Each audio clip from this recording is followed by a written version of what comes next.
It is about 4:30 p.m. on Wednesday, July 23rd, 2025. And I moved the cattle and the sheep, I guess. This little guy wants to get back in, but she keeps seeing the wire. She doesn't want to cross it. I'll show you what I did. I'm gonna try to head her off and get her going back the other direction. I lifted up the wire behind where the animals are grazing. There we go. She just jumped right over. All right, I'll go fix that. I don't see any new calves. And I'm making a decision about which cows to get rid of Monday. I want to get rid of 4 more. That'll bring my number down to 10. I think Blackie is Corriente. He's gonna go. She's gonna go. She's gonna give me a calf. And there's a couple others I got my eye on. Maybe number 20, old 20, maybe young 20. I don't know. Price of cows is pretty dang good. I'm getting good prices for my longhorns too, which is surprising. Normally they go for a discount price. See, this is what I did. This is back where the animals aren't, so they won't be tempted to cross. I'll just show you how I do my magic here. There we go. Stick that in. Easy peasy. All right, I'm gonna head over to the tree. Number 1, I kind of need the shade. And number 2, I want to see what damage they did. I meant to be here earlier, but I kept them on those first 2 little areas about over half a day longer than I wanted to. This is where they were, so I assumed they grazed this a little more than I wanted, but it looks just fine. Anyway, my dogs are out here in the shade.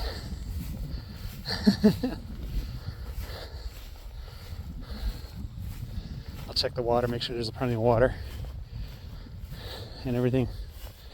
All right, it's about 93 degrees right now, according to my thermometer. The weather forecast, they say it's 95 degrees. It's about 48% humidity. And because the sun's out, they say real feel 100. Okay, I'm not sure what real feel means, but I guess they mean to intimidate that when it's 93 degrees outside of Northeast Texas, it feels like it's 100. Let's let the light balance adjust there. That's the minerals for the sheep, but to me it just feels like 93 degrees. It actually feels pretty nice. It feels better than a humid 85, even though I'm sweating. All right, the water's fine. I don't see any leaks. There'd be mud or something if there's a leak. You got a lot of grass in there, just because they're messy eaters, the cows. I didn't brush it out last time, so it's been like a week since I brushed it out. You can see there's some algae growing in there.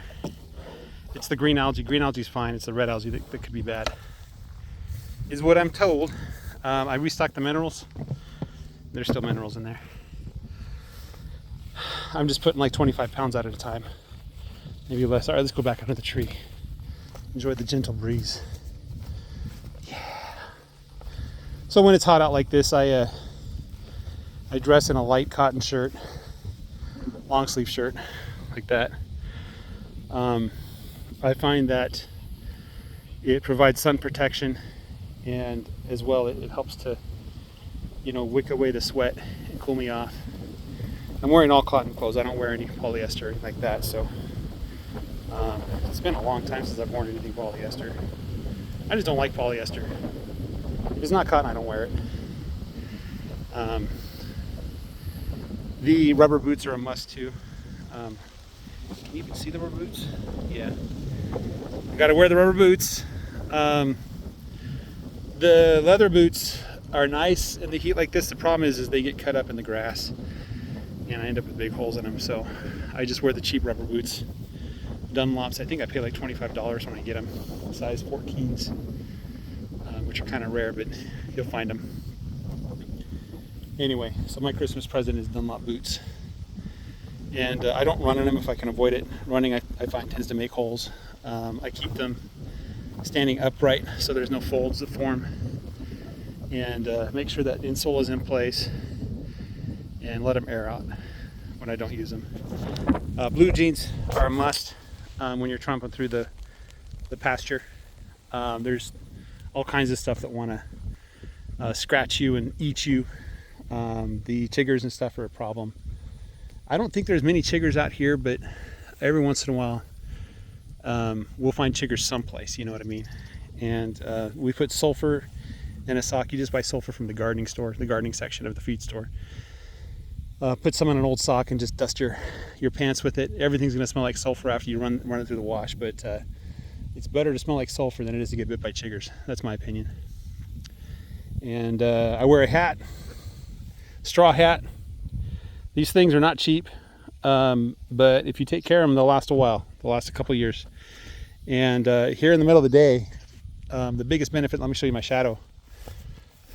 So you can see my hat is covering my whole head and my neck, and just blocking the sun, you know, so I don't have to go out there and wear sunscreen, which I hate sunscreen.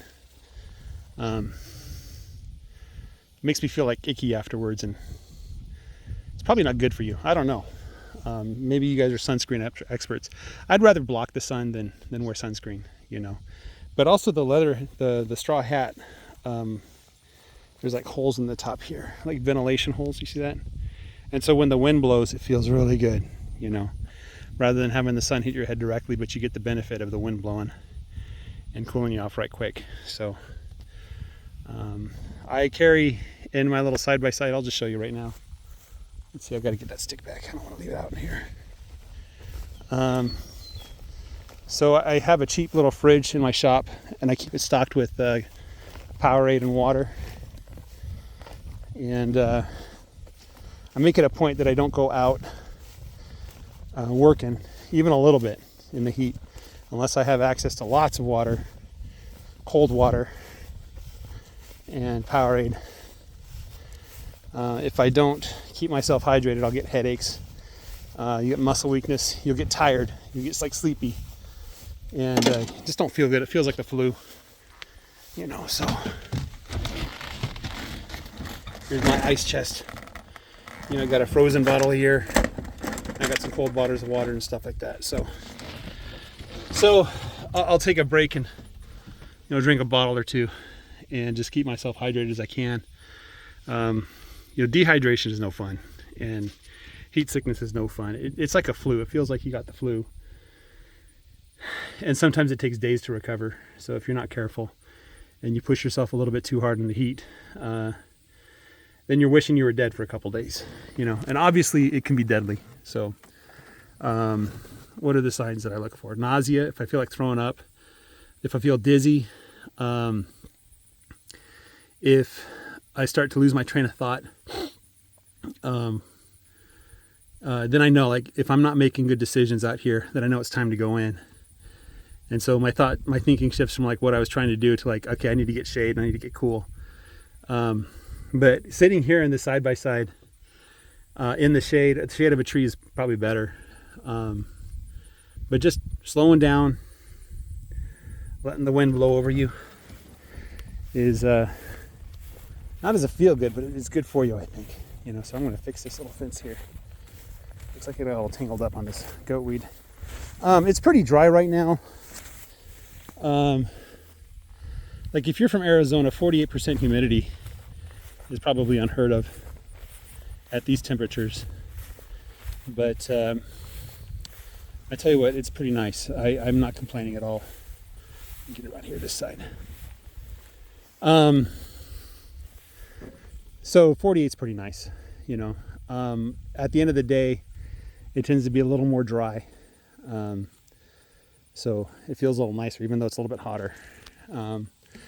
That said, I can't resist the urge to wake up early and do some work before the sun comes up or while the sun's coming up. It's just really nice to experience those temperatures, even with the higher humidity you get there.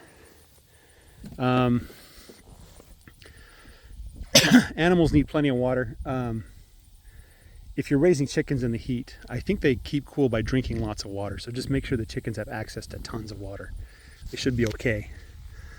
The mammals and stuff, they can go a little bit without water, but you know, the cows, they'll let you know if they're out of water. They will start acting funny and they'll cross the wire looking for water. So in my case, the cows know that they can always find water at that pond, and the pen has water in it.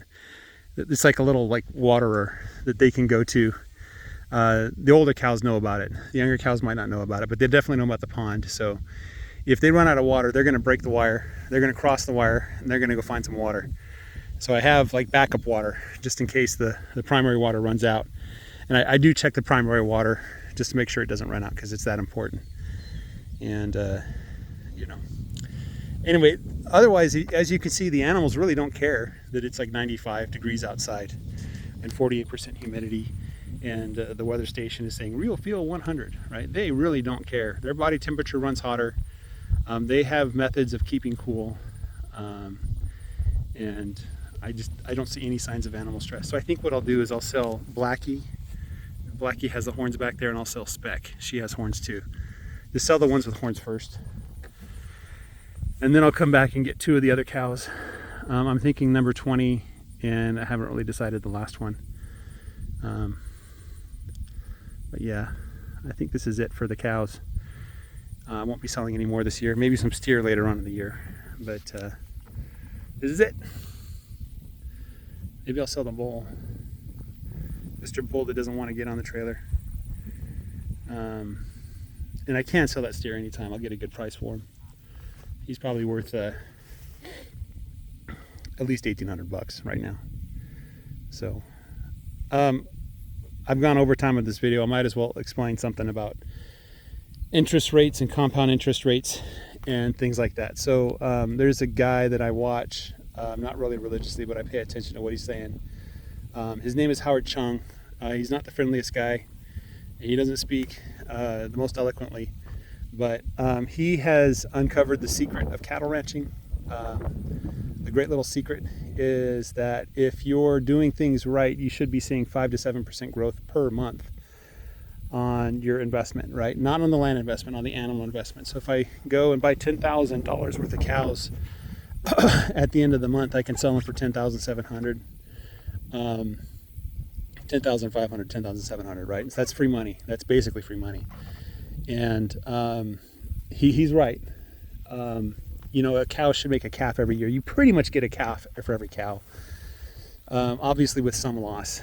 And those calves, if you wait for 8 to 10 months, 12 months, you should be getting the value of the cow back, right? And so if you can wait for a year without getting paid, you can run to the sale barn, buy yourself some cows, and if you're feeding them grass, and this is the secret, is like, I'm not spending any money to feed these guys, and that's kind of a lie, but it's not like what you think. I am buying some minerals. I go through about 40 pounds or 50 pounds of minerals, which cost about $40. So about $40 of minerals every week or so, right? And the water bill is not free. The electric bill isn't free, but they're pretty dang close to free, right? It really doesn't factor into the numbers that I'm talking about. It just makes like a tiny difference. The hay that I buy per year is, let's see, I'm thinking about buying, I don't know, probably $3,000 to $5,000 worth of hay, and then I'll buy some supplements. It's probably going to end up being about $2,000, $2,000 to $4,000. So probably about $10,000 worth of supplements for those 20 cows. But now I'm going to run 10 cows. I'm not going to run 20. And so that ends up like being like 1%, or like 5% of the total expenses. And so the secret is, like, if you're getting free grass, then it absolutely makes all the sense in the world. Even if you're buying feed and feeding them directly, it still kind of makes sense to do it. Like, the margins are a little bit tighter, but you can do it, especially in today's market. Right now, the price of cattle is just ridiculous. It's awesome, but it's ridiculous. So 7%, 5% growth a month works out to be about 100% growth in a year, right? Compounding interest. Let me see if I did that right. 7, something like that. And again, it's a little bit hot, so I'm not exactly sure on the numbers. But 7% growth compounded 12 times doesn't get you 84%, right? It gets you 1.07 raised to the power of 12, right? Which ends up being like 2.5 or something like that. So it's significant, right? So gold bars don't have baby gold bars, right? Tractors don't have baby tractors. The key is, like, even stocks, like if there was a stock out there that was doubling every year, that would be ridiculous. But if you have the land already, and the land's a major expense, especially if you're paying interest on the land, but you got taxes and then maintenance and stuff like that. But if you've got land that you're not doing anything with, and it grows a little bit of grass, it makes all the sense in the world to put cattle on it. You know, you put as many cattle as you can handle, you get that free money. You know, now the only issue, obviously, with the cattle is I can't go out and get $1 billion worth of cattle and put it on the 60 acres. Right? There's a limit to how many I can do.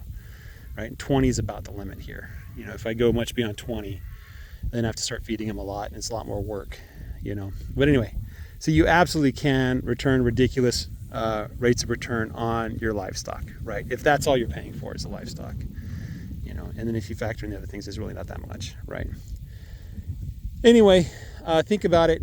Do your math, do your research, figure out what you're going to do, but it does make a lot of sense. So guys, have a great day. Take care, and bye-bye.